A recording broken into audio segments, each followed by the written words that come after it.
et bienvenue dans ce nouvel épisode de la deuxième saison de Buffet Froid. Je remercie affectueusement ceux d'entre vous qui me sont fidèles et je profite de ces quelques secondes d'introduction pour accueillir chaleureusement avec vous tous les nouveaux qui nous rejoignent à chaque fois plus nombreux d'épisode en épisode. Je n'aurais jamais imaginé dépasser une poignée d'auditeurs. C'est désormais par centaines que nous nous retrouvons à chaque fois et j'en suis le premier surpris. Cette confiance qui s'étend me fait chaud au cœur et m'incite à progresser pour vous livrer des histoires plus variées et plus inattendues. Si vous souhaitez me faire part de vos commentaires, critiques ou recommandations, vous pouvez d'ailleurs vous abonner également à mon compte Twitter @buffetfroidpod ou simplement, à titre d'encouragement, me laisser quelques étoiles ou un petit mot dans votre application de podcast si elle le permet. Cette digression terminée et sans plus attendre, je vous invite donc dans ce deuxième épisode à explorer le destin de Pierre Chevalier.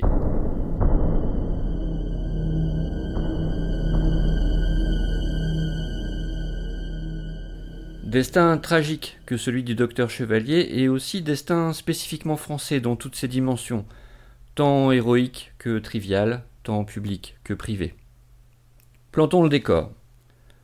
Nous sommes dans l'immédiate après-guerre, le 12 août 1951 à Orléans, dans cette province qui se rêve métropole et pense que pour mieux s'élever, il faut d'autant plus mépriser son ancrage dans le terroir. Cependant, en attendant de pouvoir rêver à un nouveau développement après les bombardements qui ont pulvérisé 1000 immeubles sur 17 hectares de son centre-ville, l'agglomération est en train de se reconstruire. L'initiative de ce redressement, elle le doit entièrement à Pierre Chevalier. Pierre Chevalier est un héros de la guerre, la vraie. Mobilisé en 1940, il a participé en tant que médecin militaire au combat, où il s'est tant distingué en soignant les hommes sous la mitraille, qu'il a obtenu la Croix de guerre et la Légion d'honneur au front. Ce qui est d'autant plus remarquable qu'à l'époque, l'armée est plutôt avare de ces distinctions. Pierre, c'est un fonceur, un volontaire, un homme pressé. Comme de nombreux soldats, il est emmené en captivité, mais il revient bientôt à Orléans à la faveur d'un rapatriement en 1941. La ville a besoin de ses médecins. Et Pierre, qui est issu d'une ancienne famille très bourgeoise de praticiens, installe son cabinet sans état d'âme et soigne ses concitoyens avec passion, sans mesurer sa peine, comme une évidence. Premier ouvert le matin, il ne refuse pourtant jamais non plus de consulter de nuit en cas d'urgence. Mais ce débordement d'activité, qui suffirait déjà amplement à épuiser un individu ordinaire, n'est que la face visible du personnage. Dans l'ombre aussi, il agit, contre l'occupant allemand cette fois. Ses qualités de volontarisme et de décision en font un atout précieux du réseau de résistance Libération Nord, alors sous les ordres d'André Dessau, dont il gravit les échelons jusqu'en 1944. Parachutage, espionnage, sabotage, il est partout. À tel point que la Gestapo commence à s'intéresser de près à ses activités, si bien qu'il est obligé de prendre le maquis début 1944. Il en sortira avec son groupe de combat à la libération de la ville par les Alliés en août. La Vox Populi l'acclame, il est désigné maire à titre temporaire en l'absence de son chef déporté, poste auquel il sera ensuite régulièrement élu dès le retour de l'ordre républicain, car Dessau, lui, aura abandonné son siège, trop affaibli par la captivité pour l'occuper lui-même. Jusqu'à présent, Pierre Chevalier fait un sans faute. Il se révèle très vite habile politique. Désigné pour siéger à l'Assemblée constituante, il est élu député dès l'année suivante et il adhère à un petit parti appelé Union démocratique des socialistes de la résistance, qui se retrouve dans le système parlementaire de la 4e République, dans une position charnière de faiseur de roi. Passeront entre autres par ce parti Gaston Defferre, inoxydable député maire de Marseille jusqu'à sa mort et ministre socialiste de l'Intérieur controversé. Également issu de ses rangs, on trouve François Mitterrand, qui n'a pas besoin d'être présenté. L'UDSR, c'est le parti des jeunes loups ambitieux qui montent, et Pierre Chevalier a tout du jeune loup ambitieux. Si rien n'avait entravé sa course, qui sait à quel firmament il aurait pu s'élever?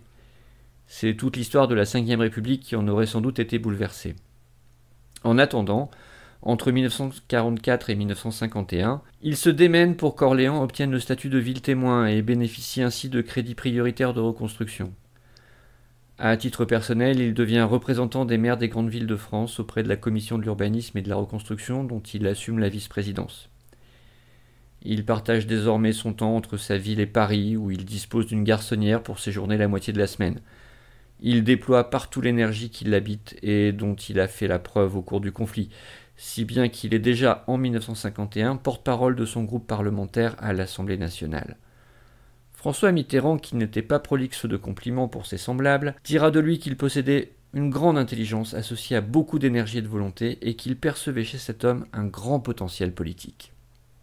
La consécration de cette ambition neuve arrive le 11 août 1951. Il est nommé secrétaire d'État à l'enseignement technique, à la jeunesse et au sport, avec rang de ministre. Il semble loin, le petit médecin de la rue Jeanne d'Arc, qui risquait sa peau dans l'ombre jour après jour. Pourtant, à ce moment précis, il ne lui reste plus qu'une journée à vivre.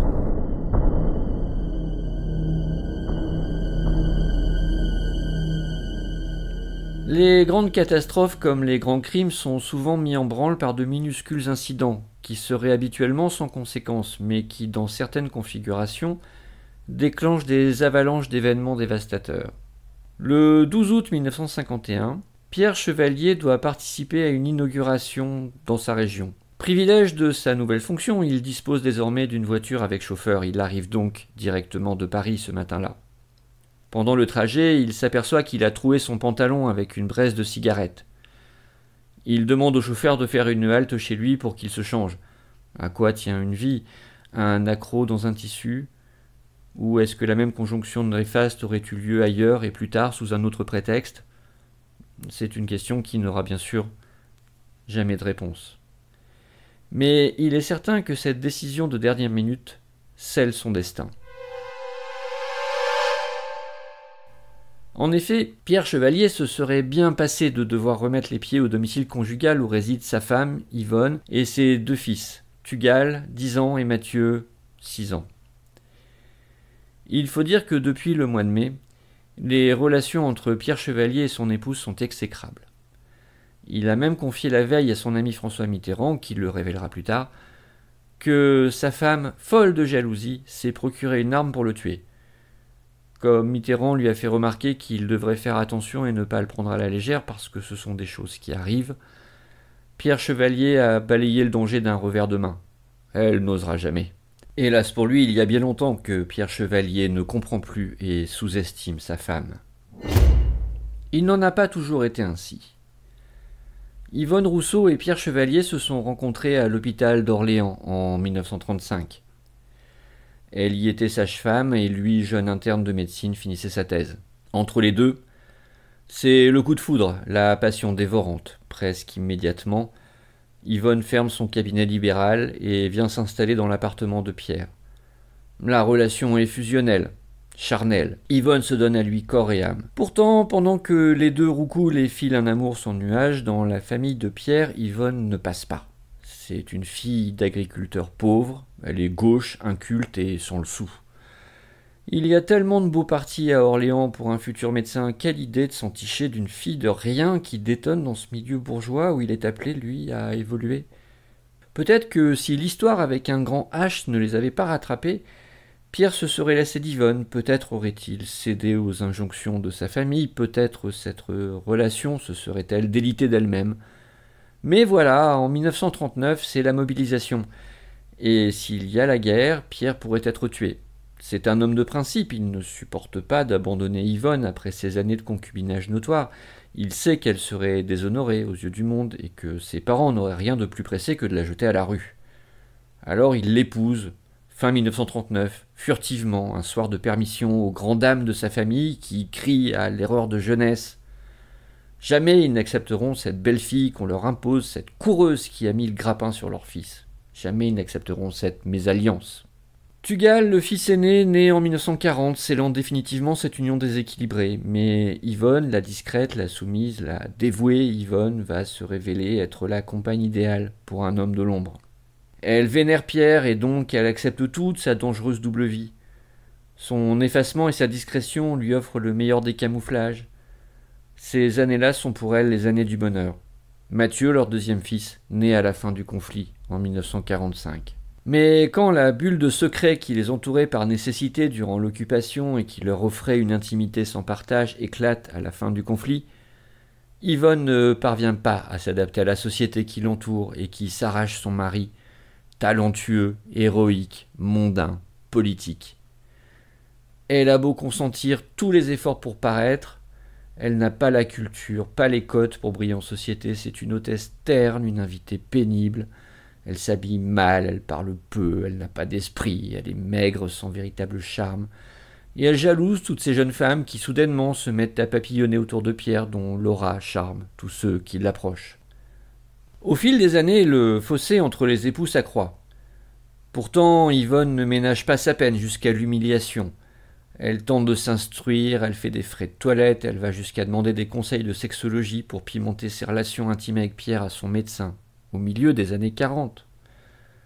Mais en pure perte, malgré cette débauche d'efforts, Pierre la rabaisse constamment. Ce n'est jamais assez bien, jamais assez chic pour lui et les cercles dans lesquels il veut évoluer désormais. Il passe de l'indifférence aux reproches, des reproches aux critiques, des critiques aux insultes, des insultes au dégoût. Et bien sûr, plus il s'éloigne, plus Yvonne s'accroche, plus elle se rabaisse et plus elle sombre dans la dépression. Comme elle ne dort plus, elle soigne son insomnie au Gardénal et pour en dissiper les effets le jour, elle enchaîne les cafés, les cigarettes et les comprimés de Maxiton, une amphétamine distribuée libéralement par le corps médical à l'époque. En mai 1951, elle apprend par une lettre courageusement anonyme ce qu'elle soupçonne depuis longtemps. Pierre entretient une liaison avec une autre femme. En cherchant les preuves, elle finit en juin par mettre la main sur un billet de sa rivale, billet signé Jeannette.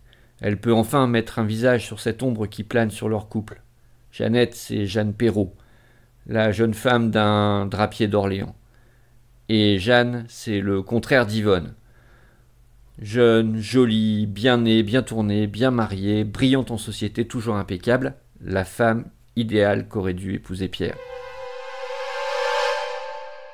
Yvonne écrit donc à Pierre, qui ne lui accorde même pas l'aumône d'une réponse et lui fait interdire par les huissiers l'entrée de l'Assemblée nationale. Elle confronte Jeanne, qui se moque d'elle, et lui dit clairement qu'elle n'a aucune intention de renoncer à sa liaison.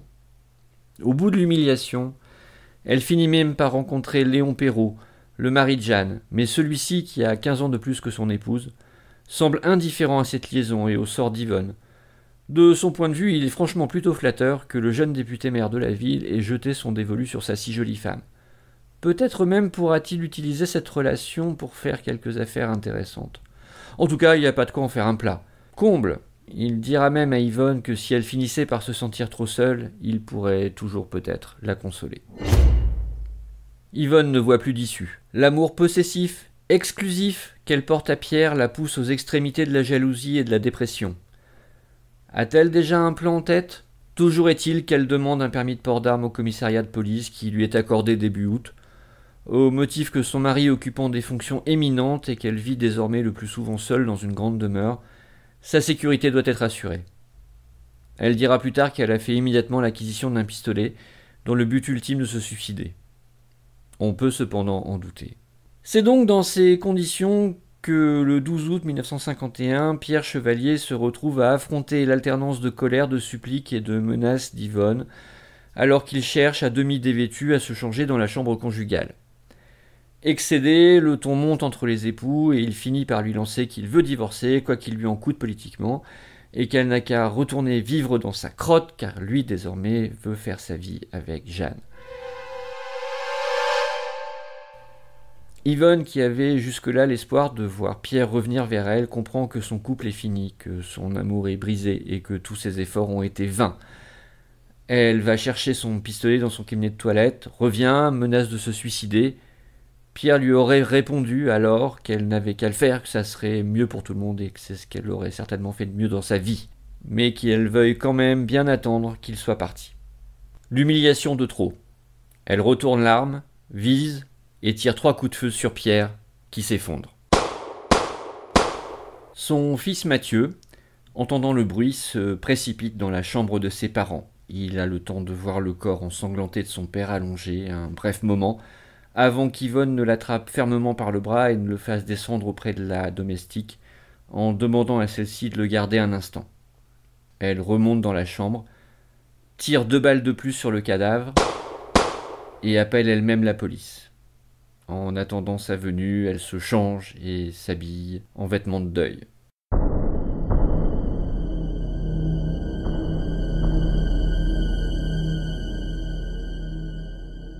Le commissaire principal, Gazzano, se déplace en personne pour recueillir les aveux d'Yvonne. Dans le même temps, la nouvelle de la mort de Pierre Chevalier se répand dans la ville comme une traînée de poudre. La foule se masse aux abords du domicile et la police doit protéger la meurtrière lors de sa sortie, au milieu de la populace hostile qui crie sa colère et réclame la mort. Pierre Chevalier sera inhumé entouré de tous les honneurs républicains, en présence du président du conseil Plévin, dans un ballet de ministres, députés et académiciens qui viendront tous s'incliner sur sa dépouille. Puis le silence médiatique se fait peu à peu au fur et à mesure des mois qui passent. L'instruction se poursuit, Yvonne est en détention préventive, Tugal en pension et Mathieu confié à ses grands-parents maternels, quand il est décidé au bout de 15 mois, fin 1952, que le procès sera dépaysé, en raison de la trop grande notoriété locale des protagonistes. Il s'ouvre le 5 novembre à Reims, devant les assises de la Marne. Dans cet intervalle, l'opinion publique versatile, nourrie par la presse à scandale, apprenant le calvaire conjugal qu'avait vécu Yvonne et ne pardonnant pas à Pierre Chevalier d'avoir menacé de quitter la mère de ses enfants pour s'enfuir avec sa maîtresse, s'est retournée. Et c'est une foule en sympathie avec l'accusé qui l'accueille au tribunal. 2 à 3 000 personnes s'entassent autour et dans le palais de justice, réclamant la clémence. Les débats, menés par le président Jadin, qui cite Racine et les classiques grecs en appelant l'accusé Madame contre toutes les convenances judiciaires, sont surréalistes. Jeanne Perrault, qui témoigne, habillée comme une vampe de cinéma, fait une impression déplorable sur le jury. Le très complaisant Léon passerait presque pour un souteneur. L'attitude de Pierre au cours des dernières années, relatée par les enquêteurs, devient un portrait à charge de la victime, déjà coupable de sa propre mort pour ainsi dire. Pareillement, on ne s'appesantit pas trop sur les constatations matérielles. 3 coups de feu, puis 2, comme l'ont entendu les témoins, ou comme le soutient Yvonne, 4, puis 1. Le scénario serait très différent si les 2 dernières balles étaient destinées à achever le mourant, ou si la dernière n'était qu'une décharge accidentelle alors qu'Yvonne cherchait à se suicider comme elle le déclare. Les policiers ont beau noter que les tirs, quel que soit l'ordre et le nombre, démontrent un sang-froid certain, ils ne sont pas entendus. Enfin, l'expertise psychiatrique d'Yvonne donne d'elle l'image d'une femme-enfant pratiquement inoffensive, malade des nerfs et poussée aux dernières extrémités par un environnement familial sadique. Même le procureur Lindon s'apitoie, ne demandant qu'une condamnation symbolique à 2 ans de prison, couvert en réalité par la détention préventive. Quant à Yvonne, elle joue à la perfection la partition de la veuve éplorée, de l'amoureuse éconduite, de la femme trahie, et elle pleure autant que possible toutes les larmes de son corps, jurant qu'elle n'avait jamais souhaité la mort de Pierre, son unique grand amour. Dans des conditions aussi favorables, pendant qu'autour du palais la foule scande « Libérez-la », la défense joue sur du velours. Pourtant, elle invoque de manière étonnante l'article 324 du Code pénal de 1810. Le 2e alinéa de cet article désuet, abrogé en 1975, disposait que, dans le cas d'adultère prévu par l'article 336, le meurtre commis par l'époux sur son épouse, ainsi que sur le complice, à l'instant où il les surprend en flagrant délit dans la maison conjugale, est excusable. Mais en réalité, cet article était totalement inapplicable au crime d'Yvonne Chevalier. Il y a d'insurmontables obstacles pour faire bénéficier Yvonne de l'exonération de l'article 324. Elle n'a pas surpris les amants ensemble, il n'y a donc pas de concomitance de temps, elle a pris le temps d'aller chercher une arme, et là encore nous ne sommes plus dans l'immédiateté mais dans la préméditation qui exclut l'excuse. Enfin, surtout, dernier obstacle absolument insurmontable, Yvonne est une femme, or le texte de l'article 324 n'excuse que l'époux cocu et pas l'épouse trahie, et donc en vertu du principe dit de l'égalité, sa défense devrait logiquement échouer. Et pourtant, après 40 petites minutes de délibéré, les 7 jurés et la cour reviennent avec un verdict d'acquittement. Yvonne est très légalement reconnue innocente du crime, et en 1952, c'est une décision définitive, car les arrêts d'assises ne sont pas susceptibles d'appel. C'est une décision choquante, indépendamment de la sympathie humaine que l'on peut éprouver pour celle qui a fini par craquer après des années de maltraitance psychologique. Yvonne aurait-elle bénéficié de cette fameuse excuse de crime passionnel dont on peine à bien saisir ce dont il s'agit si on ne la trouve pas à ce fameux article 324 du Code pénal ? Oui et non. Oui, dans le sens où elle est reconnue innocente malgré la constitution de l'infraction dans tous ses éléments, Non dans le sens où le crime passionnel n'est pas une excuse en droit français. Le mécanisme qui sauve sa tête n'a pas de nom tant il est horrifiant pour l'esprit du juriste. Quand la loi paraît excessivement brutale, le jury de citoyens peut s'accorder pour écarter son application, et il ne peut le faire qu'en innocentant l'accusé au nom du peuple et contre la volonté du législateur. C'est le risque essentiel inhérent au recours à des jurys populaires souverains en matière criminelle. Et c'est dans le droit fil de cette tradition qu'il faut comprendre l'acquittement d'Yvonne Chevalier. Et il faut bien voir que ni le pouvoir législatif, ni le pouvoir judiciaire n'ont jamais été complaisants et ont cherché, depuis 1791, à limiter et si possible supprimer cette révolte silencieuse des citoyens contre la loi. Toujours est-il qu'Yvonne sort donc du tribunal, libre, le 6 novembre 1952. Elle se réfugie d'abord chez ses parents avec ses enfants et reçoit peu après une très officielle absolution de l'Église catholique. Mais l'opinion publique, ivre de son succès et versatile comme souvent, met en péril sa retraite et elle est désormais trop connue pour retrouver une vie normale.